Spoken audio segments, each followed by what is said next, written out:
নমস্কাৰ মোৰ নাম গংগা।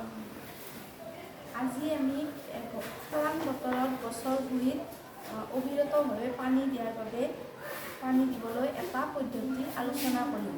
তাৰ বাবে আমাক এটা বটল আৰু এডাল ৰছী আৰু এটা বেজী প্ৰয়োজন হ'ব। প্ৰথমতে আমি বটলটোত পানী ভৰাই লওঁ।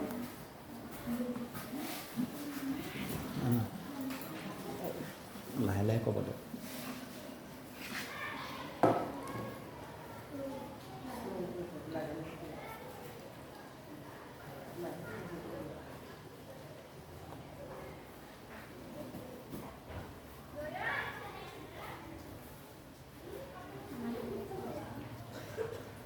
এতিয়া বটলটো পাতত ভালদৰে মাৰি লওঁ আৰু বটলৰ তলি এটা সৰু ফুটা কৰিম।